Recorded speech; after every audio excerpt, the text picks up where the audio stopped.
Bueno, continuamos esta noche de martes, os lo adelantaba hace un ratito, está Gonzalo Giner con nosotros para presentarnos su última novela, esta que tenemos aquí en la mesa, Las ventanas del cielo. Gonzalo, muy buenas noches. Buenas noches. Gracias por estar con nosotros. Encantado y feliz. Y además, acercándonos esta novela con la que nos invitas a recorrer diversas aventuras, ¿no? Y además por diversos rincones, entre ellos Burgos, porque la ciudad tiene parte de protagonismo dentro de lo que nos vamos a encontrar en esta novela. ¿Cómo surge la idea de hacer una novela de aventuras de estas características y además, como vemos en portada, con vidrieras, con cristales como protagonistas? Pues todo surge desde hace ya muchos años, o sea que me tengo que ir un poquito a mi pasado, a los 24, 25 años, en un viaje a París con unos amigos que vimos, pues casi de forma casual, una iglesia, es una capilla que está casi enfrente de Notre Dame, que se llama la Sainte-Chapelle, la Santa Capilla. La Santa Capilla es una de las primeras iglesias góticas que se levantaron en Europa, pero tiene la particularidad que nada más entrar, no es muy grande, pero nada más entrar, todas las paredes, prácticamente desde el suelo hasta arriba, son todo de vidrieras, y también el ábside, o sea, por tanto es como una especie de iglesia de cristal todo. Nos coincidió además un día bueno y, bueno, en fin, el aire interior estaba teñido en malvas, azules, rojos, escarlata, o sea, unos colores espectaculares. A mí eso me dejó como impactado en su momento y se quedó ahí como metido dentro del cerebro, que luego, más adelante, con otras visitas pues, a las grandes catedrales góticas españolas, la de Burgos, como la de León, como... bueno, algunas más en Gerona, pues de pronto empecé un poco a cuajar la idea de, bueno, ¿qué ha pasado con los vidrieros en las catedrales? Porque sabemos, y nos han contado, no solamente a nivel novela, sino incluso en películas, nos han contado cómo se construían, pero los que de verdad le daban una magia interior a las catedrales eran los que construían y levantaban y colocaban las vidrieras, que le daban... Son grandes olvidados, ¿no? Claro, eran unos grandes olvidados. Apenas nadie sabe un nombre, o sea, preguntas puedes, no sé, saber nombres de escultores históricos famosos europeos o pintores, no digamos, músicos, pero ¿quién me dice un nombre de un maestro vidriero? Es que muy poca gente los conoce. Y sin embargo, su arte tiene el mismo mérito, por lo menos, ¿no?, que cualquiera otra de las disciplinas. Entonces me planteé un poco decir, oye, pues, ¿por qué no intentamos compensar un poquito la medida de mis cortas posibilidades a través de una novela, ¿no?, que no es un ensayo?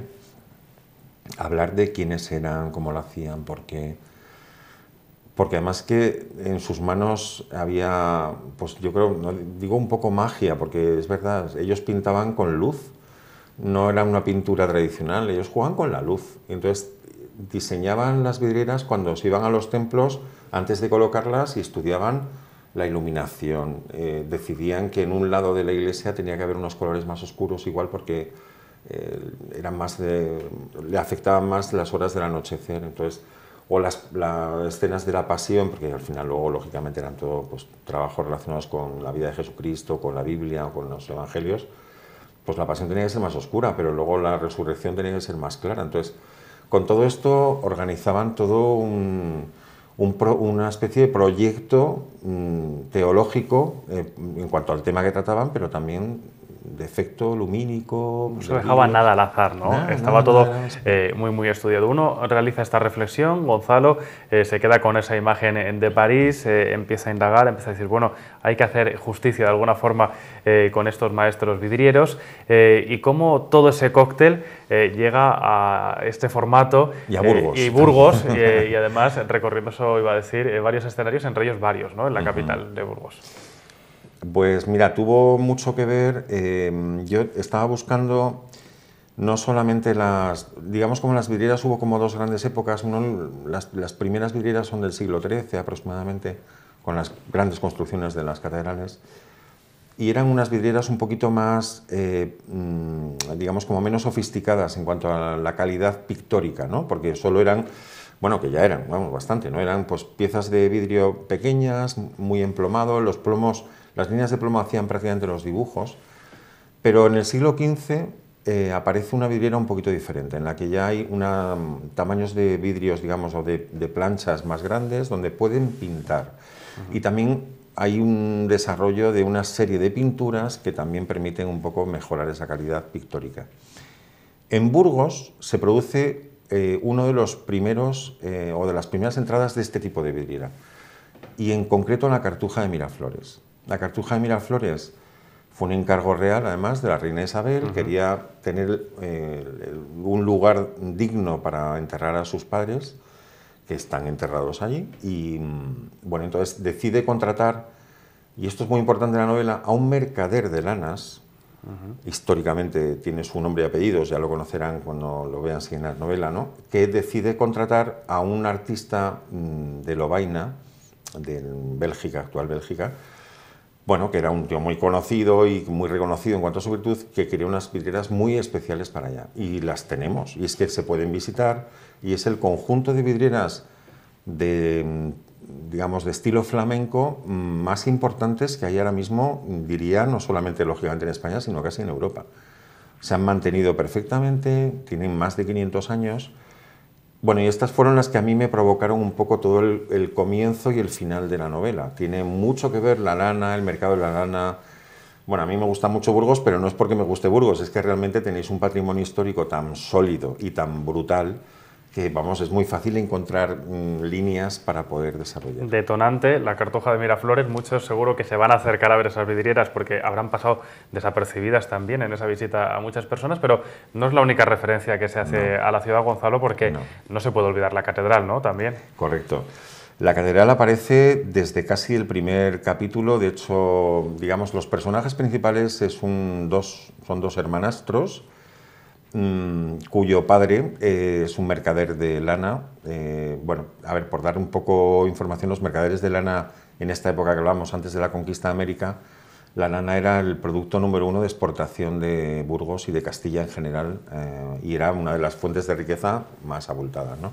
Bueno, este es un poco el centro. Nuestros dos personajes viven enfrente casi de la catedral, y va a haber referencias a la catedral y está en ese momento construyéndose, o está a puntito casi de construirse, la capilla del Condestable. Entonces hay un arquitecto, un constructor de la época, que es Simón de Colonia, que fue muy importante también para Burgos, lógicamente, que también está involucrado en la Cartuja de Miraflores. Entonces ahí comparten escenarios, ¿no?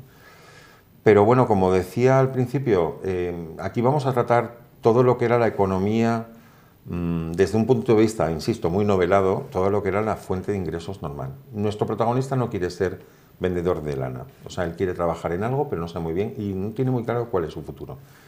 Por tanto, va a desarrollar un recorrido vital curioso, muy extenso, porque va a pisar desde los puertos cántabros y se embarcará sin querer en un navío, en una nao, que le van a llevar a mares muy remotos para cazar ballenas. Luego lo veremos de pronto en un salto largo, pero bueno, aparecerá en el desierto de Túnez, en unas minas de sal al aire libre. O sea, va a intentar vender y ser alguien vendiendo sal, que era uno de los grandes mercados de la época, la venta de sal. Era otro de los oros blancos, ¿no? Y de pronto, bueno, de estos serie de escenarios que va recorriendo junto con los personajes que va a ir encontrándose de camino, van a configurar un poco para él como su propia vidriera. O sea, él no tiene muy claro lo que quiere hacer, y para construir su destino va a encontrar escenarios, bueno, como he dicho, se cruzará en determinados sitios muy insólitos, y esos también van a formar parte de esa vidriera de su vida, junto con esos personajes que alguno aparece y desaparece, otros siguen, incluso algún animal que también terminará de construir la vidriera, que es su propio destino, su propia vida. Hay que ir avanzando, ¿no?, en ese camino personal del protagonista. Hemos hablado de la Cartuja, hemos hablado de la catedral. En la comunidad también referencia a la Catedral de León, de hecho ocupa la portada de la novela, Gonzalo. Sí, vamos a ver, el que esté en la portada de la novela, bueno, evidentemente en la portada quería reflejar pues lo que tienen las vidrieras, que es una hermosura espectacular, y esta es una imagen impresionante. A ver, en León yo he tenido el privilegio, por una razón de amistades, de conocer a un maestro vidriero que, bueno, es un hombre mayor también, se llama Luis García Zurdo, que fue un poco para mí fue una especie de puerta abierta que me permitió entender cómo realmente trabajaban los talleres de vidrieras en esta época, ¿no? Hay talleres de vidrieras actuales que tienen tecnologías diferentes, pero yo quería irme al pasado, irme a la Edad Media. Esto es un viaje a la Edad Media, al final de la Edad Media. Y Luis García Zurdo es un gran maestro vidriero, como también tenéis aquí grandes maestros vidrieros, ¿no?, como los hermanos Barrio. Pero bueno, yo coincidió que fui por ahí y él pues me explicó todo con todo detenimiento y con toda bueno, humildad en su parte, porque es un gran sabio. Pero bueno, saber cuáles eran los pigmentos, cómo eran los hornos, cómo se trabajaba, cómo hacían el vidrio, cómo lo soplaban, todo que ahora se dice un poco rápido, pero eso está metido un poco en la novela. Uno que está leyendo va a meterse dentro del taller y van a ver un poco todas estas cosas, pero realmente también va a recorrer, como digo, estos escenarios que no llegan de ser más que unos escenarios llenos de aventuras y de acción, porque en el fondo esta novela es una novela de recorrido histórico concreto, pero con un montón de aventuras por medio y con un montón de acción y trepidante, muy rápida, ¿no? Vamos a recorrer muchos escenarios, como dice Gonzalo, Burgos, León, vamos a acercarnos hasta Brujas, vamos a llegar al norte de África. ¿Qué ha sido lo más complicado, Gonzalo, a la hora de documentarse, por ejemplo, de todos estos grandes monumentos, de estos maestros? No sé si la complejidad también ha radicado en el hecho de que hayan sido grandes desconocidos durante todos estos años, sí, y haya que haberse sumergido de lleno en toda la documentación, que no sé si habrá sido mucha a la que has tenido acceso. Bueno, la documentación ha sido mucha, pero ha sido muy complicada de encontrar. No hay demasiadas cosas escritas, ¿no? Aquí, bueno, tenemos una suerte importante, y más en Burgos, que, bueno, gracias a un libro que salió en septiembre, que lo escribió Pilar, una historiadora que es Pilar Alonso, que además, por cierto, pues ha estado presentándome la novela también en el Museo de la Evolución Humana, a la cual se lo agradezco mucho. Pues Pilar escribió un libro, un ensayo sobre las vidrieras de la Catedral de Burgos, y como él no hay muchos más, hay unos cuantos libros, hay algunos autores que son muy reputados.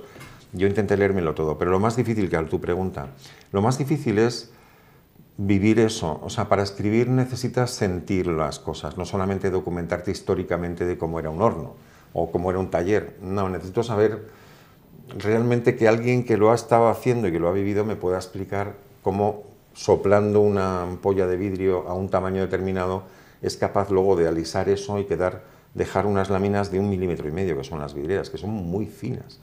Bueno, pues todo esto es lo que más me ha resultado más complicado, y hasta que no he dado con algún maestro vidriero, como es el caso, pues estaba un poco perdido.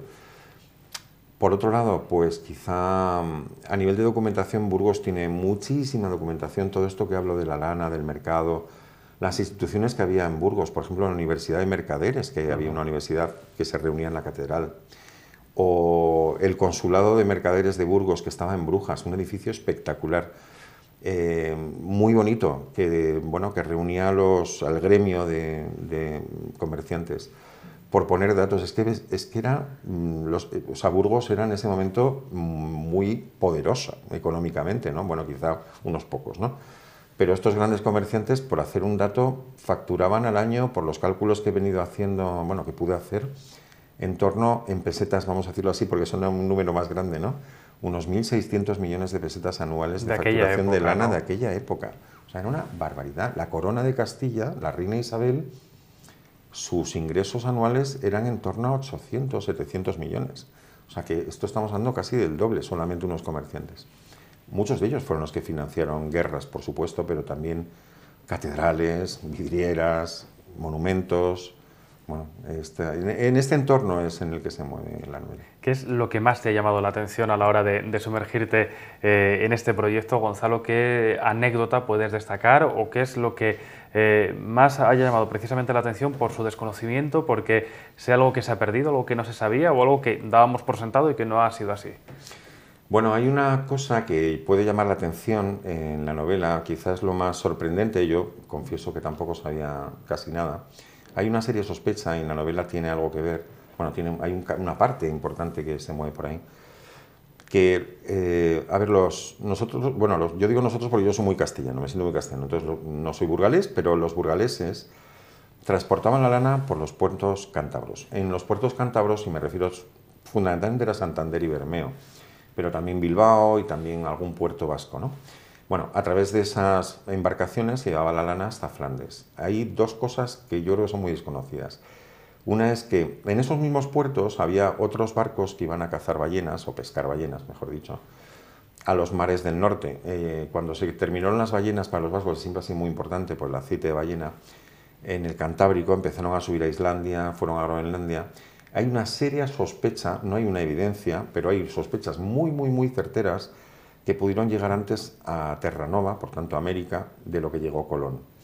En esta novela yo, digamos que me muevo por esos territorios de ficción, ya digo, no hay evidencias, pero parece bastante sensato que pudo ser.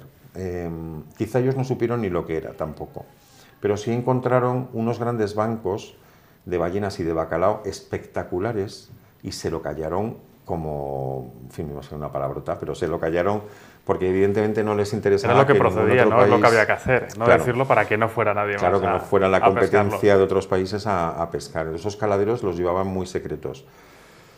Pudo ser, si no fue un pelín antes de la llegada de Colón, tuvo que estar muy, muy, muy al lado de ese momento. Bueno, a mí eso me llamó la atención. Y luego que el acero vasco se cuenta, esto me lo contaba un historiador vasco que quizá es un poco mítico, igual es un mito, pero a ver, los barcos que iban con la lana de Burgos, las sacas de lana pesaban unos 70-100 kilos, pero como puede entender es lana, entonces ocupaba mucho volumen.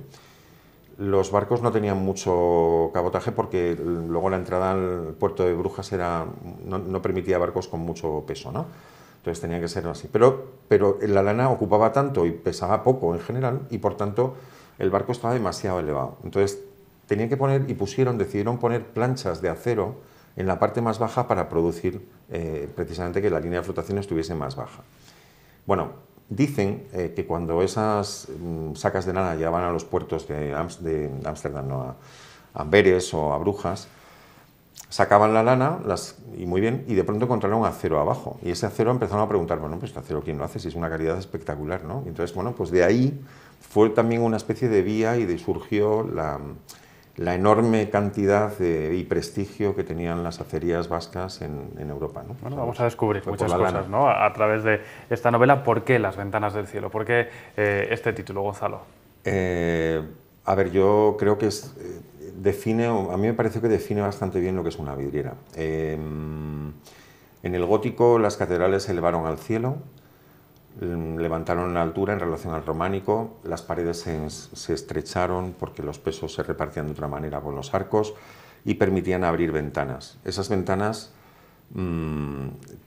vieron, o los constructores y los propios eclesiásticos entendieron que había una oportunidad que era que en esas ventanas pudiese haber una comunicación mayor entre el cielo y el interior. Yo digo una cosa, cuando uno entra dentro de una catedral gótica y miras hacia las ventanas que están cubiertas de vitrales, de vidrieras, hombre, sobre todo cuando hay una buena iluminación, uno siente algo, o sea, siente esa comunicación, es como que te arrastra hacia arriba, ¿no? Y ves que hay una unidad de lo que hay allí abajo. Eran Biblias de cristal, eran sagrarios de color y por tanto eran una comunicación con el cielo, y qué mejor forma de nombrarlas que las ventanas del cielo, porque para eso las hacían, ¿no? Ellos querían que el fiel que entraba allí o el creyente que entraba dentro de la catedral tuviera un instrumento, una vía de comunicarse más con Dios, y bueno, una fórmula eran también las propias vidrieras. Las ventanas del cielo es una novela para amantes de la historia, para gente que quiera sumergirse en un mundo de aventuras. ¿Está abierto y preparado para todo el mundo que nos esté viendo esta noche, por ejemplo? Bueno, yo diría que es una novela que puede tener un recorrido en distintos tipos de personas y con distintos tipos de gustos. Quizá no es una novela, lógicamente, infantil, no, porque yo creo que para entender un poco determinadas cosas necesitas un poco más de edad. Pero, bueno, pues puede ser desde las personas que tengan curiosidad por entender un capítulo de la historia, bueno, muy desconocido, y un arte muy desconocido como es el arte del vidrierismo, pues bueno, quizá pueda ser la primera oportunidad en que se ha escrito algo relacionado con eso. No deja de ser una novela, como decía antes, de aventuras, de acción, hay amor, hay tensión, hay traiciones, hay malos, buenos. Aparece un animal fascinante que es un halcón, que va a resultar un personaje que construye su parte de la vidriera, su trozo de vidriera digamos, del protagonista principal, lo que decía de su vida. Para la gente que le gustan los animales, por tanto, eso también va a tener un recorrido que les va a asombrar, determinadas cosas que hace el halcón y al revés, el protagonista con el halcón. Y bueno, yo creo que yo no lo limitaría, y no por nada, porque si pudiese, podría tener la limitación, pero creo que tiene unos serios ingredientes que a un público muy general pueden parecerle interesante. ¿Qué acogida está teniendo, Gonzalo, la novela, y cómo están siendo esos encuentros como el que esta tarde has tenido en el Museo de la Evolución aquí en Burgos? Bueno, en principio la novela lleva muy poquitos días en el mercado, en la calle, salió hace el día 14, estamos a día 21, por tanto no ha pasado casi nada de tiempo. Bueno, las primeras impresiones son a veces de periodistas o de algún lector que ya ha entrado en ella y bueno, de momento, gracias a Dios, pues está todo el mundo hablando como muy bien, muy fascinante. Yo ahora hablo muy personalmente. Esta es mi sexta novela. Yo reconozco que la novela que más fama me dio es El sanador de caballos, que es la que ha tenido pues, un recorrido no solamente en España, sino fuera de España muy abultado. Uno cuando acaba la novela siempre piensa que es un buen producto, si no, no lo harías. Pero a veces te quedas mejor y peor. Y yo con esta, sinceramente, creo que yo me he sentido muy bien. Yo he dado todo ahí. Hay mucha emoción dentro. Yo creo que cuando... Lo que uno puede sentir cuando entra dentro de una catedral por primera vez, cuando entra, como te decía antes, cuando entré yo en Saint-Chapelle, en la Santa Capilla en París, el personaje principal va a entrar también en ese mismo lugar. Lo que yo no sé si seré capaz de describirlo mejor o peor, pero de verdad me prometo que yo he intentado trasladar exactamente lo que yo sentí en esos momentos y justo todo lo que sentí ahí.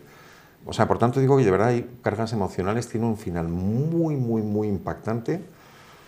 Y bueno, no sé. Hay que descubrirla. Gonzalo, vamos a sumergirnos todos dentro de esas aventuras que nos propones. Vamos a aprovechar además la cercanía de Monumentos para visitar luego esos lugares y saber en qué escenarios se estaba desenvolviendo el protagonista. Gracias por estar esta noche con nosotros. A vosotros. Enhorabuena por la publicación y que sea un enorme éxito, que seguro que lo será. Gracias. Muchas gracias a vosotros. Nosotros continuamos.